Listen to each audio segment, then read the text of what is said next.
Salut, c'est Quentin d'Atineos. Aujourd'hui, on va parler de méthodes de gestion de projet et plus particulièrement ce qu'on peut retrouver dans une ESN. Je pensais quand même pas que les vidéos allaient s'arrêter avec le confinement. Tu te trompes! Dans ce tuto trompe, nous allons faire un tour des différentes méthodes qu'on peut retrouver sur des projets informatiques et on verra ensuite comment ces différentes méthodes sont traduites en vrais projets d'entreprise et plus particulièrement dans une ESN. Pour information, tu n'as pas besoin d'avoir de connaissances poussées dans la gestion de projet, on va vraiment partir des bases. Je vais juste peut-être commencer par expliquer ce qu'est une ESN et comment on travaille dedans. Tu es prêt? C'est parti! Alors une ESN, ça veut dire entreprise de service du numérique. C'est le nouveau nom qui a été donné à la place de SS2I, qui lui voulait dire Société de services en ingénierie informatique.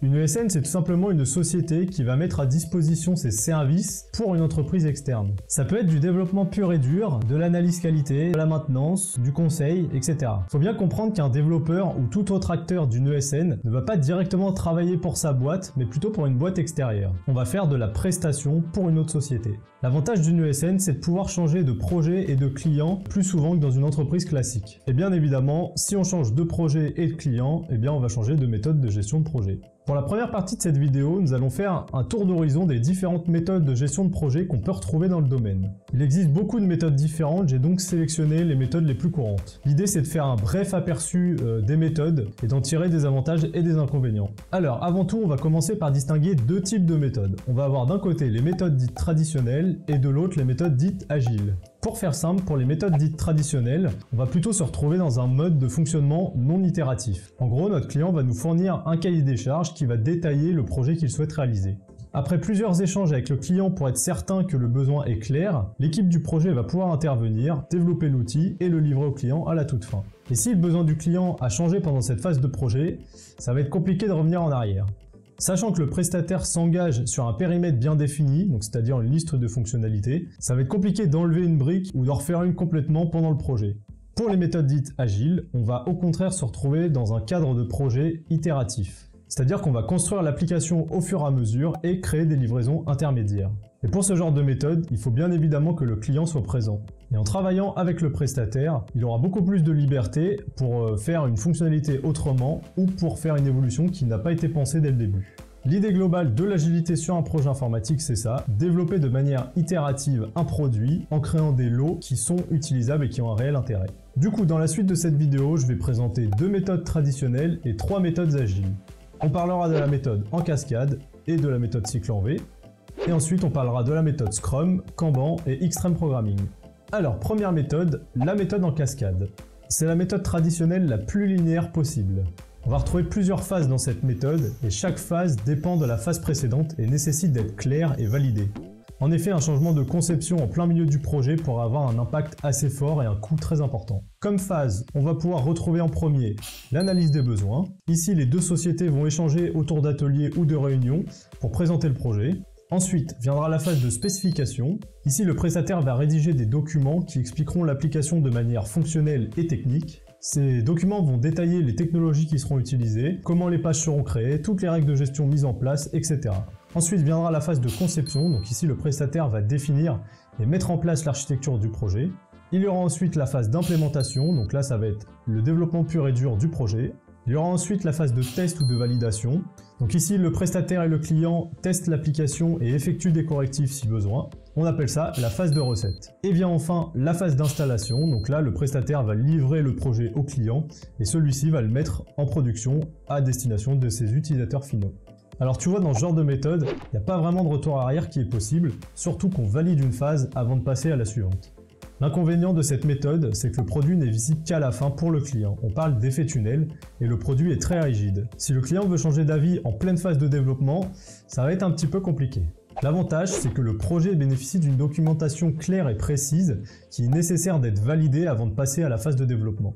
Ce genre de méthode fonctionne très bien pour les petits projets ou pour les clients qui ont une idée assez claire du besoin et du projet au final. Alors, la méthode que je vais te présenter maintenant est celle du cycle en V. Cette méthode est utilisée pour pallier au problème de la méthode en cascade en autorisant des retours arrière à différentes étapes. On retrouve à peu près les mêmes phases que tout à l'heure, mais on peut revenir en arrière si besoin. En gros, si lors de la phase de recette, le client pense à une nouvelle fonctionnalité qui n'a pas été développée, ou bien une évolution à faire sur une fonctionnalité existante, eh bien on va pouvoir revenir en arrière, respécifier ces changements, les développer, puis faire une nouvelle phase de test, de validation, et voilà. Alors globalement, on va retrouver les mêmes inconvénients que dans la méthode en cascade, donc c'est-à-dire cet effet tunnel, avec en plus un temps supplémentaire de rédaction de documents. Mais à contrario, le projet va être clairement bien défini et ça peut être intéressant dans ce genre de projet si on veut faire par exemple de la maintenance derrière. Cette méthode fonctionnera donc bien pour les petits et moyens projets et surtout pour un client qui a une vision assez claire de son projet et du but final. Je vais maintenant te présenter l'une des méthodes les plus populaires dans le monde de l'agile, la méthode Scrum.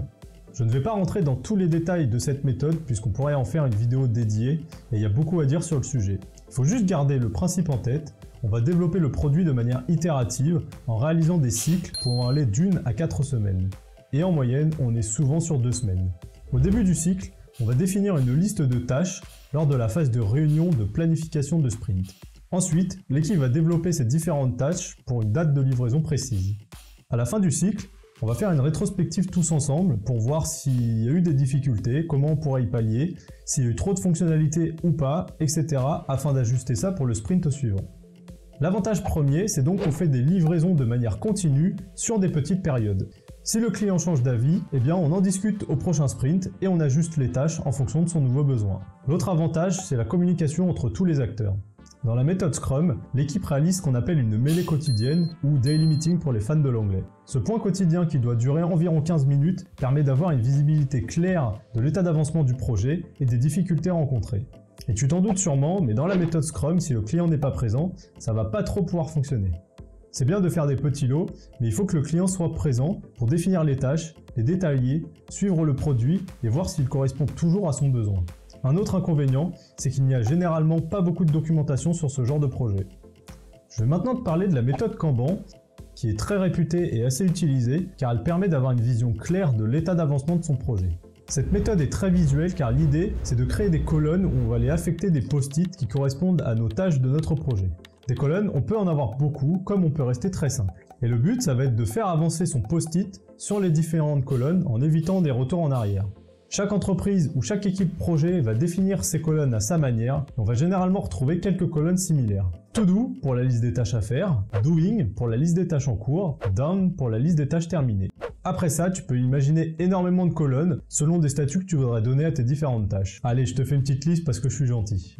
À respécifier, à tester, à livrer en recette, en attente, à livrer en production, à jeter. Non, ça là on évite. Tu l'auras compris, Kanban est une méthode qui est assez personnalisable selon le contexte. Elle peut être très utile aussi en complément d'une autre méthode. On pourrait très bien coupler cette méthode Kanban à la méthode Scrum. On remplira en début du sprint toute notre colonne To Do avec la liste des tâches à réaliser et on espérera voir ces tâches-là et ces post-it dans la colonne Down à la fin du sprint. L'avantage de cette méthode, c'est que c'est rapide à mettre en place, c'est simple à adapter et c'est très visuel pour avoir une vision globale du projet. L'inconvénient, c'est que c'est difficile d'avoir une visibilité sur les dates de livrables, surtout quand on n'utilise que cette méthode.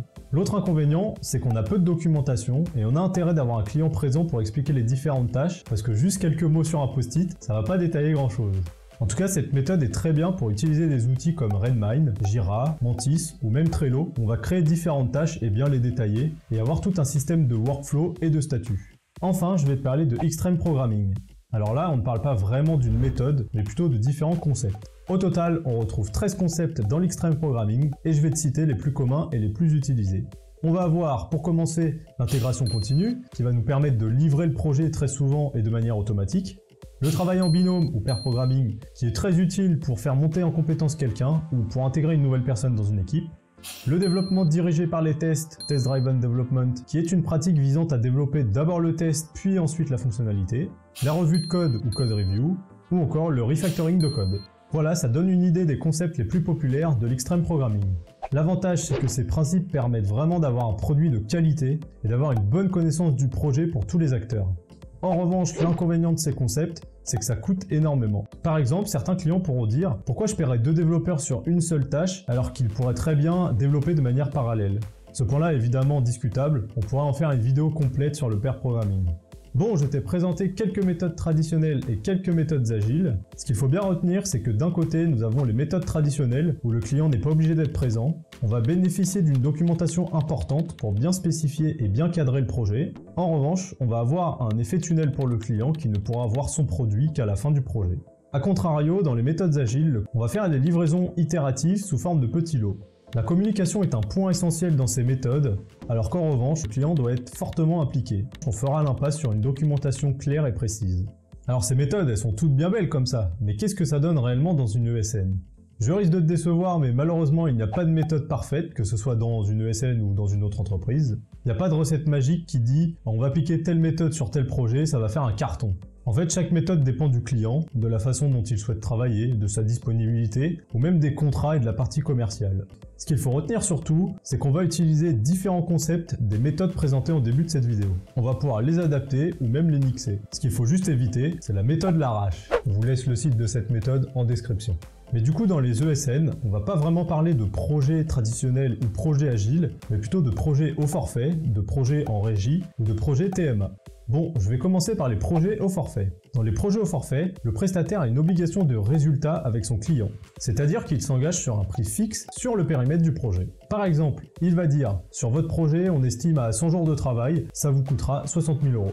Si le client accepte la proposition du prestataire, eh bien le prestataire s'engage à livrer le projet complet pour ces 60 000 €. Derrière, si le projet prend 200 jours de travail au lieu des 100 estimés, eh bien c'est dommage pour le prestataire qui aura consommé beaucoup plus sur le projet. Le client n'aura pas à payer ces 100 jours supplémentaires de travail consommés, puisqu'il se sera engagé sur un périmètre de son projet pour un coût de 60 000 €. Si tu as bien suivi la vidéo, tu devrais déjà avoir une petite idée des méthodes de gestion de projet qu'on pourrait appliquer sur des projets au forfait. Comme je l'ai dit, le prestataire va s'engager sur un prix fixe, mais surtout sur un périmètre clair et défini.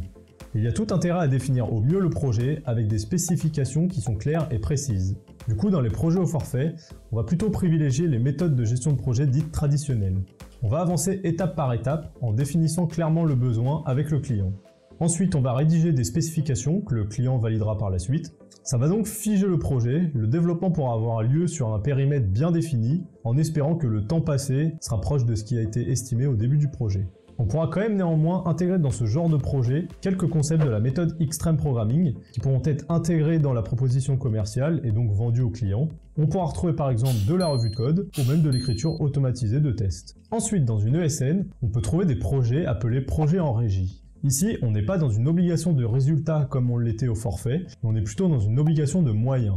Le prestataire va mettre à disposition un ou plusieurs collaborateurs pour le client sur une durée définie. On peut imaginer ça comme si le client avait un collaborateur embauché, sauf qu'ici le collaborateur ne lui appartient pas, il appartient à la société prestataire. Contractuellement, comment ça se passe ? Contrairement au forfait, on va plutôt dire au client, voilà, on vous propose 2 collaborateurs sur une durée de tant de jours, un tarif journalier de temps, ça vous coûtera 60 000 €.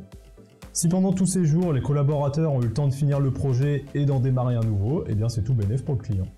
Donc pour résumer, projet en régie égale obligation de moyens, égale le prestataire s'engage à fournir au client un nombre de collaborateurs à un tarif journalier défini sur une durée définie. Et après on peut trouver plusieurs sortes de régies. On peut très bien avoir des régies qui vont durer 30 jours pour des petits projets, comme des régies qui n'ont pas réellement de date de fin, où là on va plutôt trouver des collaborateurs qui peuvent être là depuis 3 ans, où là on a vraiment une vraie équipe dédiée aux clients et sur plusieurs projets. Sur les petites régies, ça va être compliqué de mettre en place des méthodes de gestion de projet, et sur les longues, on va plutôt privilégier les méthodes agiles. Mais encore une fois, ça dépend du client et de la manière dont il souhaite travailler. Alors même si on peut retrouver des phases de spécification ou même des phases de test ou de validation qu'on peut voir dans les méthodes traditionnelles, c'est quand même plus simple de travailler de manière itérative puisqu'on va pas avoir forcément de périmètre défini sur une durée, puisque là on est plutôt sur du long terme. On pourra également intégrer plusieurs concepts de l'extreme programming, comme par exemple le pair programming, dans le cas où le client souhaite un nouveau collaborateur sur le projet. Ça peut être bien de mettre ça en place pour le faire monter en compétence et de l'intégrer dans l'équipe du projet.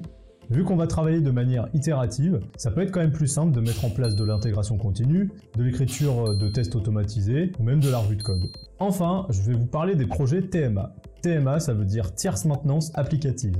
Ici, on ne travaille pas sur des nouveaux projets, mais plutôt sur des projets déjà existants. Le but, c'est de maintenir à jour ces applications en développant de nouvelles fonctionnalités ou en réglant des bugs. Les projets TMA sont un peu particuliers puisqu'ils peuvent très bien se dérouler en mode forfait ou en mode régie. S'ils se déroulent en mode forfait, ça veut dire que contractuellement, chaque ticket, c'est-à-dire chaque demande d'évolution ou de bug, va être vendu à un coût unique. Il faut voir ça comme si c'était un mini projet au forfait. Et on peut faire des lots, par exemple dans la version 1.4, on va régler cette évolution, ce bug, à tel coût. Contractuellement, c'est tout comme du forfait. Si les projets TMA se déroulent en mode régie, ça veut dire que le prestataire va corriger des bugs ou faire des nouvelles évolutions sans s'engager sur un coût fixe. Après, l'équipe peut très bien estimer certaines tâches afin de donner une certaine visibilité au client en lui disant voilà, par exemple, la version 1.4, on pense qu'on va la terminer à telle date. Mais contractuellement, ça n'engage à rien. En tout cas, dans les projets TMA, on peut privilégier la méthode Kanban qui va être bien pour nous définir des colonnes, mettre nos tickets dans ces colonnes et avoir une visibilité de l'état d'avancement d'un lot.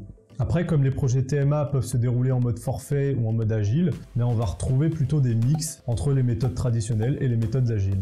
On peut très bien imaginer une méthode Scrum où on va se dire au début de ce sprint-là, eh bien on va traiter ces tickets-là en fonction d'une certaine complexité.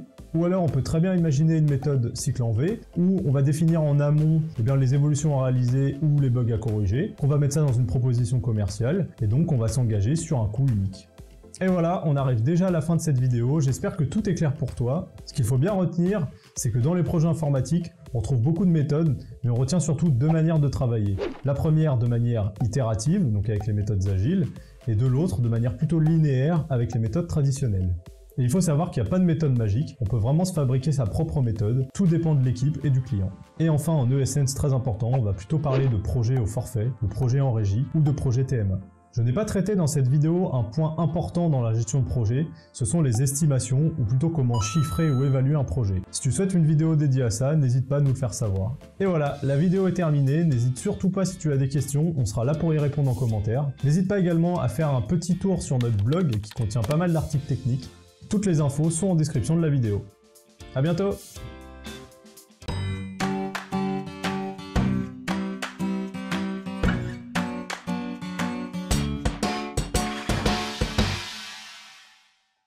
On va retrouver souvent trois colonnes. Nala, arrête. Quand le chat se met à gratter à la porte. L'intérêt d'avoir un client, le chat,